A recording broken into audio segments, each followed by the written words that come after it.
Baik, di sini saya akan menjelaskan mengenai vitamin B1. Adapun nama kimia dan struktur kimianya. Tiamina, vitamin B1, atau aneurin adalah vitamin yang terlarut dalam air. Tiamina terdiri atas cincin pirimidina dan cincin tiazola yang dihubungkan oleh jembatan metilen. Turunan fosfatnya ikut serta dalam banyak proses sel. Tiamina disintesis dalam bakteri, fungi, dan juga tanaman. Adapun sumber dari vitamin B1 yaitu secara alami terdapat pada gandum utuh, daging sapi, tuna, salmon, dan juga kacang-kacangan. Selain itu, vitamin B1 juga dapat ditemukan pada sereal yang sudah difortifikasi atau diperkaya dengan vitamin ini. Nah, selanjutnya ada manfaat dari vitamin B1. Vitamin ini atau disebut juga sebagai tiamin sangat-sangat baik untuk mengubah karbohidrat menjadi energi.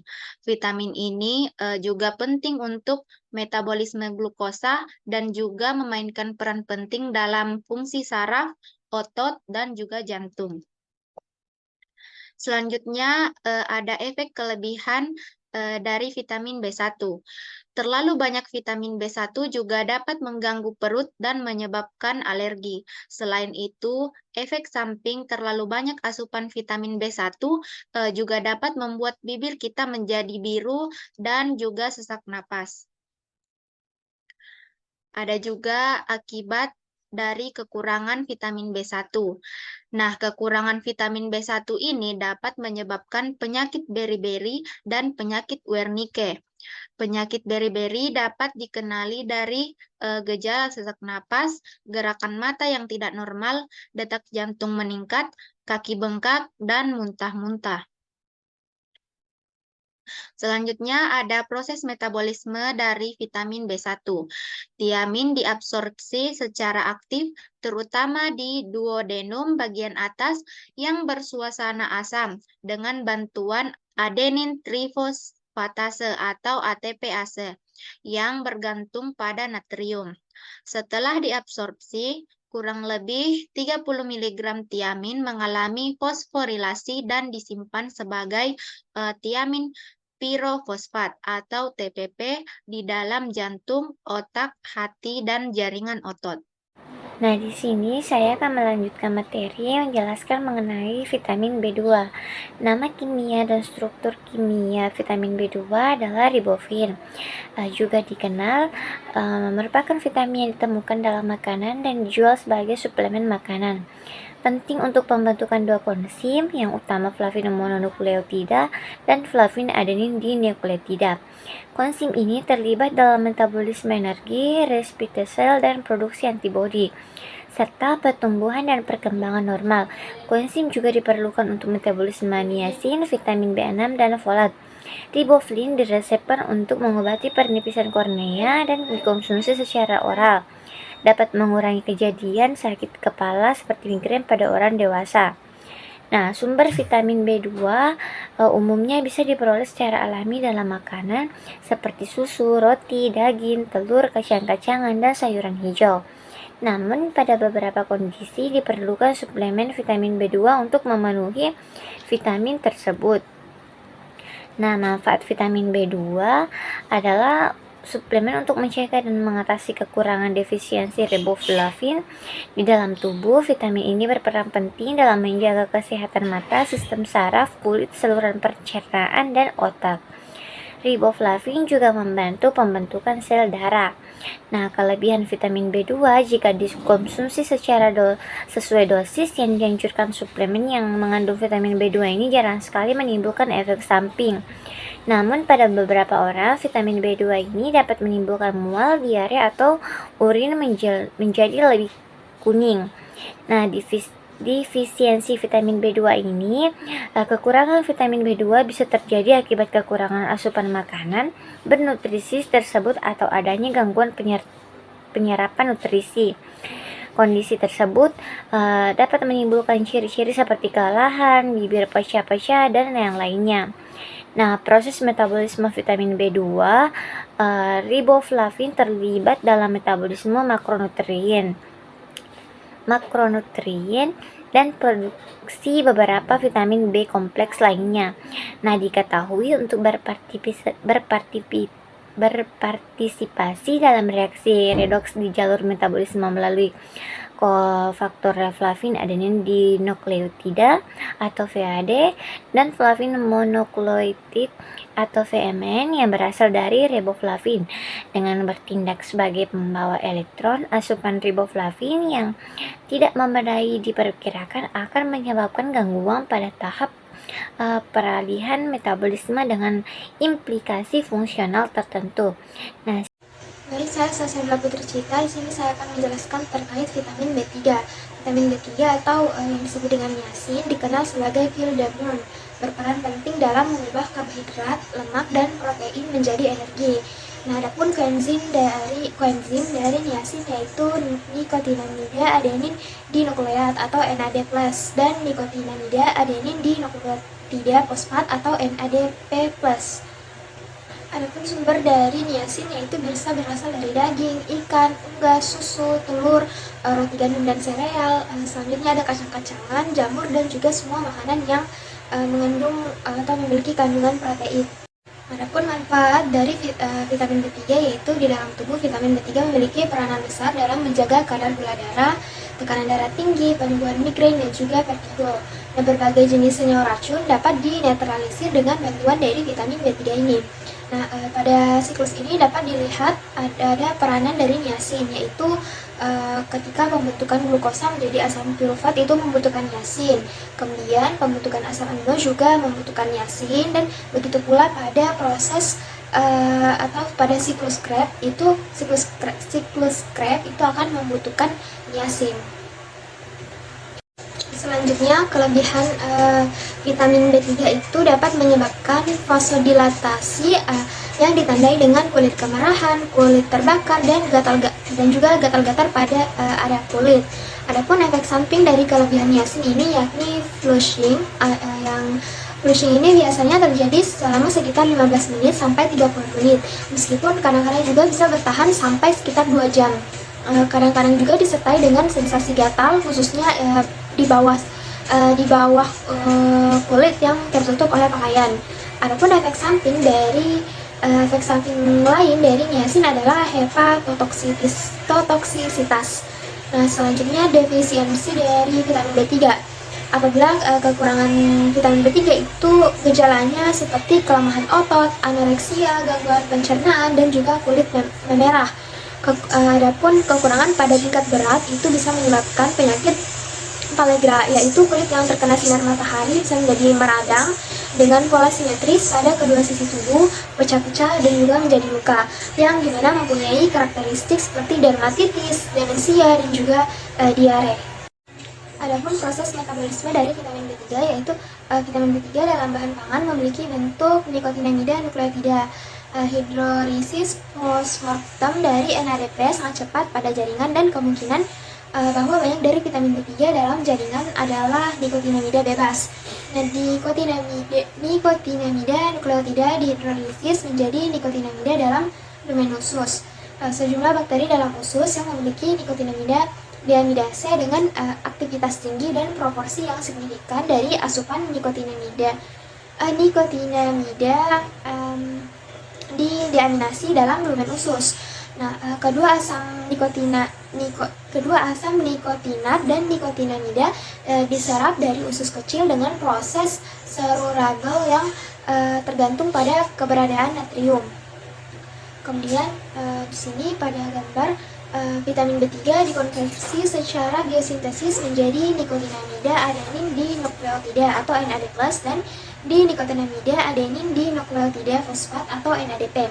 Nah, agen pengoksidasi yang menerima elektron dari produksi agen untuk berubah ke bentuk yang dikurangi, NADPH, dan terlibat dalam perbaikan DNA, mobilisasi kalsium, dan juga deasetylasi. Nah, selain itu, NAD dapat diturunkan secara biosintesis dari asam amino triptofan melalui jalur kynurenin. Selanjutnya itu niacin juga disintesis secara endogen melalui jalur quinorenine. Dan kemudian NAD+ atau NADH memediasi reaksi redoks untuk metabolisme energi dan biokimia seluler. NAD juga diperlukan sebagai koenzim untuk katalisis oksidareduktase atau dehidrogenase. Kemudian selain itu NAD+ atau NADH sangat penting untuk menengahi rantai transport elektron yang menjadi bahan bakar fosforilasi oksidatif dalam mitokondria. Nah, oleh karena itu metabolisme energi dalam sel terutama dimediasi oleh kofaktor yang berasal dari vitamin B3 dan juga terlibat dalam sebagian besar anabolik dan juga katabolik. Selanjutnya vitamin B5. Yang pertama yaitu nama kimia dan struktur kimia. Asam pantotenat adalah suatu derivat dimetil dari asam butirat yang berkaitan dengan beta-alanin. Vitamin ini mengikat fosfat dan membentuk plus minus fosfatation dan koenzim A per KOA, yaitu bentuk wakatif asam pantotenat. Yang kedua yaitu sumber vitamin B5.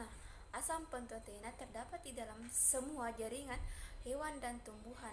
Sumber paling baik adalah hati, ginjal, kuning telur, daging, ikan, unggas, serealia utuh, dan kacang-kacangan.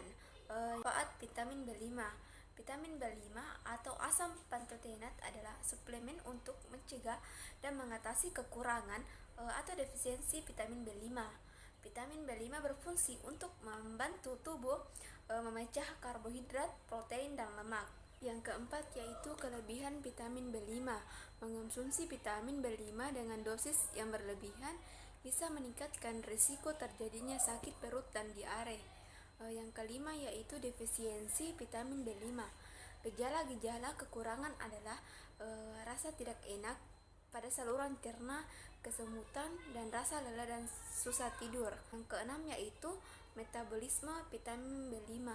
Asam pantotenat dikonsumsi sebagai bagian dari KOA yang oleh enzim fosfatase dalam saluran cerna dihidrolisis menjadi 4-fosfatpantotein dan asam pantotenat yang kemudian diabsorpsi KOA disintesis kembali di dalam sel-sel hati.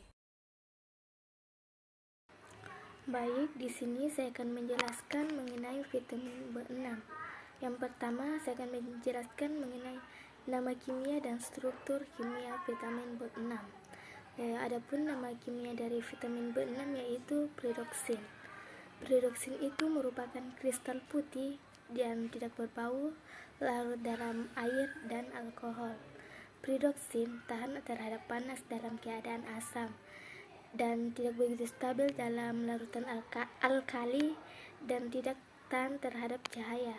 Kehilangan pada suhu beku sebanyak 36% hingga 55%. Baik, di sini saya akan menjelaskan mengenai sumber vitamin B6. Vitamin B6 paling banyak terdapat di dalam kecambah, gandum, hati, ginjal, serealia tumbuk, kacang-kacangan, kentang, dan pisang.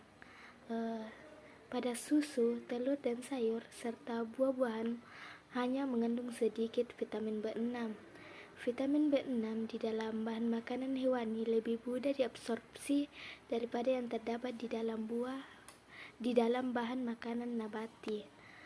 Adapun manfaat vitamin B6 yaitu vitamin B6 adalah gizi yang penting bagi fungsi dan perkembangan saraf otak dan produksi hormon serotonin, melatonin, dan norepinefrin.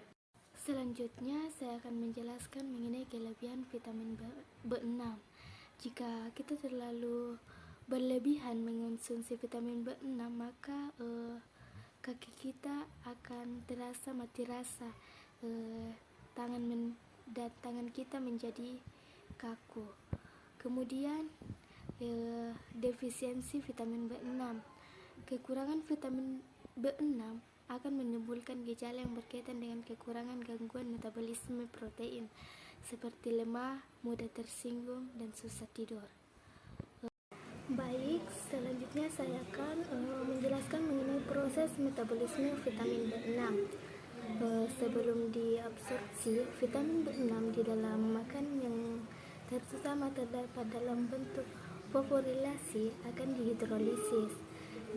Dan proses ini dihidrolisis oleh enzim fosfatase di dalam usus halus. Selanjutnya, saya akan menjelaskan mengenai vitamin B7.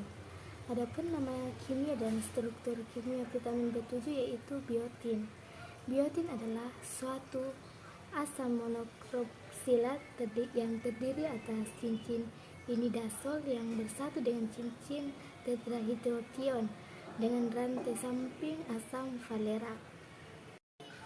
Baik, yang berikutnya itu sumber vitamin B7. Sumber vitamin B7 terdapat pada hati, kuning telur, serelia, kacang kedelai, kacang tanah, sayuran dan buah-buahan tertentu seperti pisang, semangka, dan stroberi. Kemudian manfaat vitamin B7 adalah vitamin yang berperan dalam metabolisme protein, karbohidrat, dan lemak. Selanjutnya kelebihan vitamin B7. Adapun kelebihan ketika kita mengonsumsi vitamin B7 dapat meningkatkan intensitas buang air kecil dan keringat. Baik, yaitu kemudian defisiensi vitamin B7. Gejala jika mengalami kekurangan biotin adalah rasa lelah, kurang nafsu makan, rasa pengen muntah-muntah, otot sakit, kulit kering dan bersisik, dan terasa kesemutan. Baik, selanjutnya itu proses metabolisme vitamin B7. Biotin diabsorpsi secara aktif dalam duodenum dan ileum pada bagian atas serta disimpan atau digunakan setelah diubah menjadi biotinil 5-adenilat di dalam hati, otot, dan ginjal. Selanjutnya vitamin B9. Yang pertama yaitu nama kimia dan struktur kimia. Asam folat adalah kristal kuning yang digolongkan dalam kelompok senyawa protein, tidak larut dalam air dingin, namun sebagai garam natrium dapat lebih larut. Yang kedua yaitu sumber vitamin B9. Folat terdapat luas di dalam bahan makanan terutama dalam bentuk poliglutamat.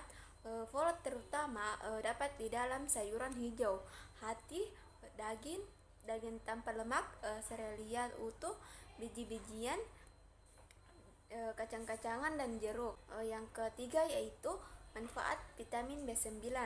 Vitamin B9 berperan penting dalam proses pembentukan sel darah merah dan materi genetik seperti DNA.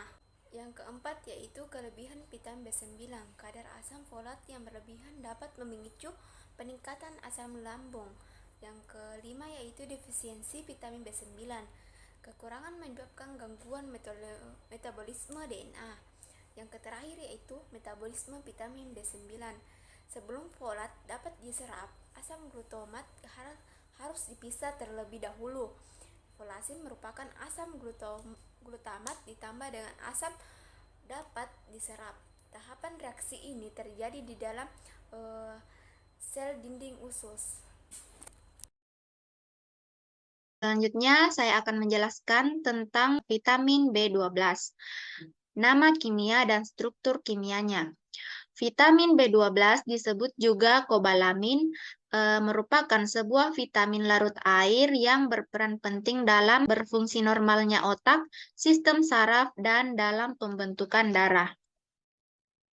Selanjutnya ada sumber vitamin B12. Sumber vitamin B12 ini adalah makanan protein hewani yang memperolehnya dari hasil sintesis bakteri di dalam usus seperti hati, ginjal, susu, telur, ikan, keju, dan juga daging. Selanjutnya ada manfaat dari vitamin B12.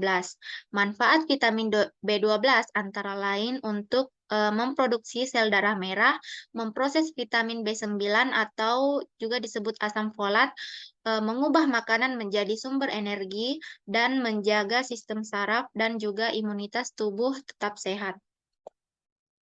Adapun akibat dari kelebihan vitamin B12 yaitu efek samping yang mungkin terjadi jika seseorang mengkonsumsi vitamin ini secara berlebihan adalah munculnya memar, ruam, sakit kepala, dan juga rasa letih.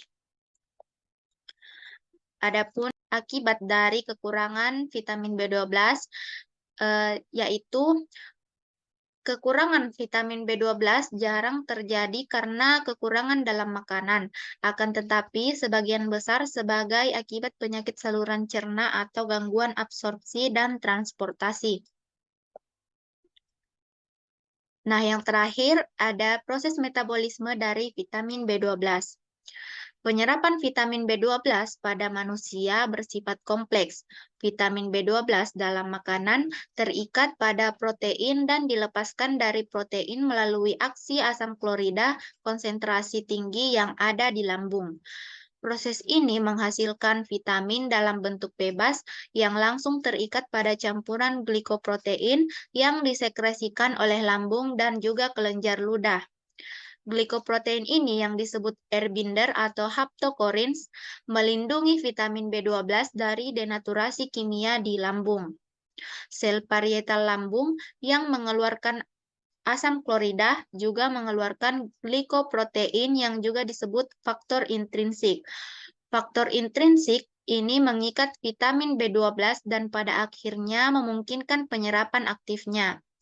Meskipun pembentukan kompleks vitamin B12 pada faktor intrinsik pada awalnya dianggap terjadi di perut, kini jelas bahwa hal tersebut tidak terjadi. Pada pH asam, afinitas faktor intrinsik terhadap vitamin B12 rendah, sedangkan afinitasnya terhadap pengikat air tinggi. Ketika isi lambung memasuki duodenum, sebagian pengikat air dicerna oleh protease pankreas, menyebabkan protease pankreas melepaskan vitamin B12. Karena pH di duodenum lebih netral dibandingkan di lambung, faktor intrinsik mempunyai afinitas pengikatan yang tinggi terhadap vitamin B12 dan dengan cepat mengikat vitamin saat dilepaskan dari pengikat air. Kompleks vitamin B12 pada faktor intrinsik kemudian berlanjut ke ujung bawah usus kecil di mana ia diserap melalui fagositosis oleh reseptor ileum spesifik.